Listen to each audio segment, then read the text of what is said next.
Hey everybody, just to let you know, I made a brand new Discord server. So if you want to come hang out, click the link below, and I'll see you there. This game is fucked. For those of you who don't know, Persona 5 is a JRPG made by Atlus in 2016 for the PlayStation 3 and PlayStation 4. It's the 6th installment in the Persona series, which itself is a spin-off of the larger Megami Tensei franchise. The game launched as a massive success, selling over 3 million copies as of December 2019. Being the best-selling game in Atlus's history, where the original two Persona games, written by Tadashi Satomi, were praised for its mature themes and well-written plot and characters.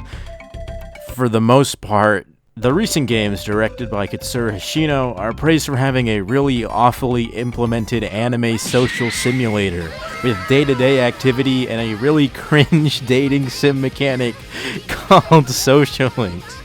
I don't know if you've noticed yet, but I don't really like these games. Yeah, I know I've had this track record for having some controversial ass, hot ass takes. You know, like some hot ass takes.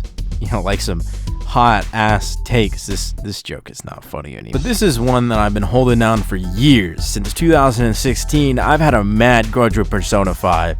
I spent 3 whole ass years waiting for this motherfucking game. I sat through delay after delay after delay. But you know, I hate this game, bro. On some real ass shit, I hate this game. Predictable ass plot, goofy one-dimensional ass villains, unrealistic characters, and it topped off with some genuinely awful writing. Where is she? Get over here so I can beat you. Don't beat your girlfriend, dog. There's just a lot of shit that don't work about Persona 5. It lazily tacks on serious topics like sexual and physical abuse, gaslighting, child neglect, and more shit just to make the game seem more mature. And most of the time, these themes are presented in such a horribly tone-deaf way, it's like genuinely painful. Hey, I'm a girl, and my character is that I want to be seen for more than just my body. So for the rest of the game, I'll be seen and used for just my body. But it's okay, because it's supposed to be funny. Oh yeah? Well, I'm a girl, and my character is that I have crippling social anxiety to the point where I break down completely when talking to people. So for the rest of the game, I'll be quippy and talk shit like I'm fucking Spider-Man or some shit. Oh, you think that's bad? Well, I'm a girl too, and my character is, fuck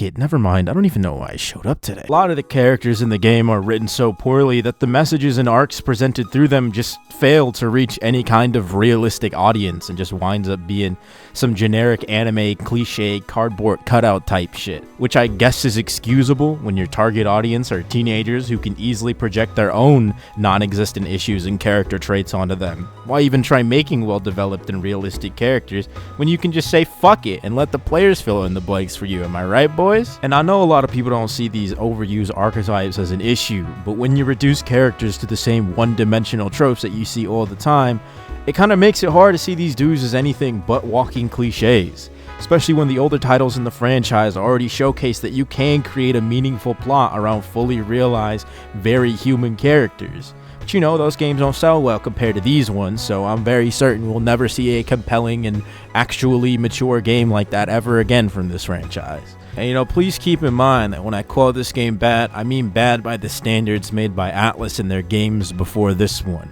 While this is one of my least favorite games in the Megami Tensei franchise, I'd still rank it well above most other JRPGs. So it's not a bad game, you feel me? It's just a bad Megaten game. You know, the gameplay is perfectly fine, the graphics are pretty good if not for the stylistic UI alone, and the music is pretty alright. Which says a lot, since this ain't even close to being the best soundtrack in the franchise, let alone the ones composed by Shoji Meguro. I say all this because I don't want to see no comments acting like just because I don't like this game, that means you can't like it. I don't give no fucks, and somebody criticizing something you like, it's not a personal attack on you either. But honestly, if you're the type of person that needs to be told something like that, I don't know what to tell you, bro. You're kind of a lost cause. You know, the only thing worse than Persona 5 at this point is the fan base that precedes it. So, you know, saying something like that kind of leads itself into a question that I think is important to ask. Does a bad fan base affect the actual product itself? You know, obviously the literal answer here is fuck no, baby. But to be real, that's kind of a loaded question that low-key warrants its own video someday. But to chop my feelings up real quick, I do think Fanbase has got a grip on the enjoyability or the interest of any kind of game or sport or TV show or fanbase you're trying to get into, you feel me? And the general ignorance and toxicity of the Western Persona fanbase is just something I can't really ignore no more, since, you know, I play the games and I kind of like to talk about them. What makes them so bad, you know what I'm saying? Like, what warrants half a whole ass video just talking about them alone? Is it really that bad? I mean, like, bitch, I don't even know where to start. And, you know, I think the core of my and many others' frustration is the constant flow of misinformation that always seems to come from the Persona fan base, you know. No matter how small or petty, I always hate seeing people spread information about anything that's less than factual, you feel me? In some cases, it's annoying, and in others, it's pretty damn harmful. In the case of the Persona fanbase, the shit people say serves to just sever the ties from the rest of the Megaten community and just make themselves look like a bunch of fucking morons. You know, most of the time, it's just random cherry-picked instances where I see these things happen. But, you know, I'm gonna do my best and talk about shit that I see more often than not. And I think one of the biggest cases recently is the whole hashtag break-free Persona trend that's popped up a couple weeks ago as of writing this video, where annoying-ass Western fans basically just pull out to any Atlus-related tweet port begging for Persona 3 to 5 on Nintendo Switch. We want Persona on Switch, Persona 3, 4, 5, 5R, anything. I mean, okay, just fuck these other games, I guess. And I'm always down for expressing what you want, you know what I'm saying? But it's another thing entirely for a literal Atlus West employee to encourage people to essentially keep fucking begging for these games without any confirmation that it's even gonna happen.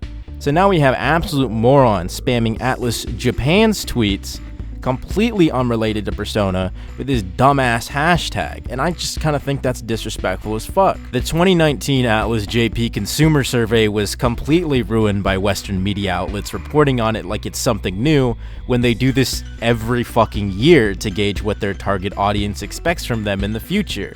You know, their interests, their purchases, and if they would be interested in the possibility of any ports in the future. Which, of course, the second the people in the West got word of it, started flooding it with responses, pretty much defeating the point of having a Japanese survey for the Japanese audience. And, you know, making matters even worse, since most of these absolute fucking chads don't speak Japanese, they mistook Atlus gauging interest in potential ports to Nintendo Switch as basically a fucking confirmation that they come into Switch.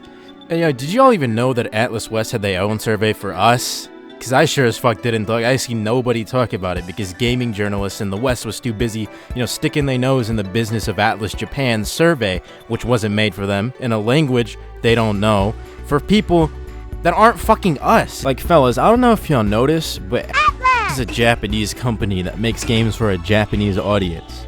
Now, the biggest goal that many Atlus directors have expressed is that they don't make games for everybody. 僕がアトラスのゲームが好きでアトラスに入った理由もみんなに好かれようとしてないなってなんだけどどうしてもこういうような作品性じゃないと面白くないっていうような人がいてなんかそういったものづくりっていうのってすごく芯があって面白いなと思ってたんでアトラスでやってて、なかなかそれだけにこだわってるとさすがに生きていけないんですけどもどっかで芯をそういうふうに自分たちの足元っていうか何が好きでどういう作りをしていけば別にそれが大勢に好かれなくてもいいやっていうようなそういう気構えみたいなものが結果的に今のなんか時代には、なんか割とそういうのが大勢の人に刺さるような時代に逆になってきたのかなって感じはします。What's wrong with you, bro? What the heck? You tripping, bro? You tripping? And even as recent as Persona 5 Scramble, they've been developers stating the same shit in interviews. And to bring up the Nintendo Switch again, even looking at the sales numbers for Persona 5 Scramble shows that interest in Switch ports of Persona games are pretty minimal at best. Of the reported week 1 sales of 160,000 copies sold, only 29% of sales were made up of the Switch port, and a whopping 71% were of the PS4 version. So, you know, not even the primary audience that Atlus makes their games for see any interest in porting Persona games to the Switch. And if a brand new spin-off of the most popular game in Atlus's history sold that poorly on the Switch, I'm pretty sure pushing older games that have already been re-released to death won't change that shit anytime soon, you know what I'm saying? You know, wanting something is fine, expressing your want for something is alright too, but being so fucking petty, you know, so obnoxious, so fucking rude about it, where you're spamming tweets unrelated to Persona with this dumbass hashtag, while also ignorant of the facts that you are an incredibly obnoxious vocal minority, is insane. You know, every Persona 5 spin-off so far has failed miserably. You know, I heard that the anime adaptation was, something that existed. Persona Q2 was released on a dying handheld to mediocre sales, when even the first game dropped as an absolute banger for the console. And based on the week 1 sales, Persona 3 and 5 Dancing are looking to be not only the worst selling Persona spin-off, not only the worst selling game in the Persona series, but the worst selling game in the entire Megami Tensei franchise. Maybe? I don't really know. What I hate is that there's just a mass majority of folks simping for Persona ports solely for the fact that they never played any of the games before and think that Atlus should waste their time, money, and resources porting their games just for that, which by itself is an extremely selfish ass thing to ask for. But like, come on now, dog, be real. Why feign your interest in a series if you're not gonna go out of your way to play any of them? You got all these different ways of experiencing the games on modern consoles, but instead of just, you know, buying this shit, so you put on some entitled ass, Eustace from Courage ass attitude like, blah blah blah, I'm not getting out of this chair. Yo, even the dude who started this whole ass hashtag hilariously neglects to mention Persona 1 or 2 at all when talking about the games that need remakes or ports. You know, Persona 2, the duology that needs 2 consoles to play fully in English, where you gotta sell your whole ass soul just to get a copy of Eternal Punishment on PlayStation 1. Or, you know, the original Persona, where the PS1 version has over half the content removed from the game, and the PSP version is the only way to play it fully, but you gotta deal with this doo-doo ass soundtrack.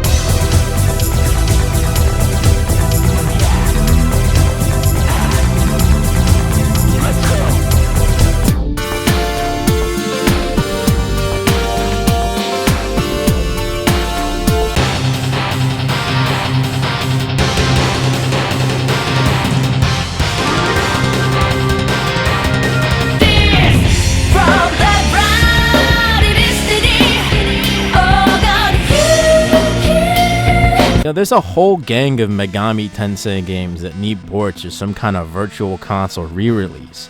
SMT2, SMT-IF, Majin Tensei, SMT9, the original Double Summoner, and like, low-key, there's like a whole grip of games that are still stuck in Japan, if I'm being real. Now, these games have never been brought to the West at all. SMT1 is only available on an older version of iOS and ain't never been updated for modern devices. So it's essentially unobtainable and unplayable. But for sure, dog, keep asking for these games which are, you know, released on one of the best-selling consoles of all time, which can easily be bought for 30 bones a piece. You're, really doing God's work with this one, my guy. And like, don't get it twisted, you know. I understand that saying shit like this is like talking to a brick wall, because the people who do shit like this, they don't listen. They don't really care either. Since most people who look at a video like this will just come on a shits, read the title, hear me say I don't like their favorite game that they've never played before, and hit me with that, "You are gatekeeping and elitist. I win, bye-bye," and just move on, because people don't like it when their interests or attitudes are the least bit challenged, which ironically enough is just infinitely more elitist to try and silence or ignore people that disagree with you, or even those that try to shield the original Persona games by labeling them with pejoratives, as if liking or shilling the older games or doing any actual fucking research about what you're talking about is somehow a bad thing. What? And like, I'm not trying to say that elitism don't exist, you know what I'm saying, but like, you sure it's coming from these old heads who like SMT and Persona 1 and 2? Maybe it's because I don't actually focus in or care about the happenings in the respective communities, but like, recently, from what I've just seen, it just seems like folk can't even mention SMT or Persona 1 or 2 without being labeled as elitists or people who don't know what they're talking about, regurgitating the same platitudes you hear about all the older games. And it's low-key annoying seeing people who have never played the games parrot criticisms of them without ever knowing if what they're saying is true or not. perpetuating that cycle of misinformation that I don't really fuck with. So while I'm here and I'm on the topic, let me take the time to clear up a lot of shit I hear tossed around about Persona 1 and 2 and the older SMT franchise. No, they're not. Alright, I'm fucking with you, but to keep it short, the only hard thing about SMT games is the process of learning the game's mechanics, which is something that you can say about literally every single video game ever. Having prior knowledge just makes shit easier, you know what I'm saying? And I'm guessing because it's not as easy as just do a lot of damage until they die, people like to consider it difficult. Even though most of the SMT games just devolved to that near the tail end of the games, but don't tell anybody about that. And you know, the word edgy has just been overused so much to the point where the definition is as flexible as you like it to be. But I see most people say that SMT is an edgy-ass franchise because you kill God and summon demons, while they big chillin' in the corner with shooting yourself in the head, child murder, rape, suicide, you know, this weird-ass shit. What? Calling Satan down from the heavens to not just kill God, but very edgily whip out the fucking heat and just bust right through his fucking head. Do I even need to go on, dog? You fucking date a little girl in Persona 5 The Royal. To be real though, don't be the pot that calls the kettle black, dog. A game series being very self-contained that takes its stories in a mature, serious direction don't constitute as edgy. While on the other hand, a game that lazily dances around its serious topics rather than actually exploring what comes from it is ironically enough more edgy than any of these fucking games could ever be. If you want an easy game to get into the SMT franchise, try out SMT4. It's cheap, a little less heavy-handed on the symbolism, and it's almost as easily accessible as the new Persona games. If you like the Persona games because of their characters and the plot, you'd really like Digital Devil Saga and the Persona 2 duology. They're infinitely better, and something I think everyone should experience once in their lives. And if you want a more traditional, classic SMT experience, hit up Strange Journey. Or even Soul Hackers if you want a more lighthearted story, you know what I'm saying? Some of the best Mega 10 games are accessible and really easy to get into, and you owe it to yourself to play them. If you bought a 3DS to play Persona Q, you literally have a library of some of the best games in the franchise just waiting for you to play. And if you already have a Switch, you can, I don't know, you can fucking play Pokemon, I guess. You know, I still fuck with the notion that fan bases are important in keeping the interest of a franchise alive. And it's hard to allow people in when said community is full of obnoxious-ass entitled scumbags. You know, hopefully with this video I helped outline the issues I've personally taken notice of from the Persona community. And with this, maybe y'all can take some steps to reduce the problems y'all got going on. But honestly, I don't actually care that much. I just think it's kind of ironic that the Persona franchise, which is about being true to yourself, acknowledging your flaws, and embracing every aspect of who you really are, is, you know, preceded by a fan base of good actors who feign their interest in games they've never played before and have no interest of playing, who refuse to acknowledge their toxic behavior, and who tend to project that destructive, negative, petty-ass, entitled attitude onto others. And if you ask me, that's pretty damn funny. Either way, thank you so much for watching. I'll see you in a couple months, and take it easy.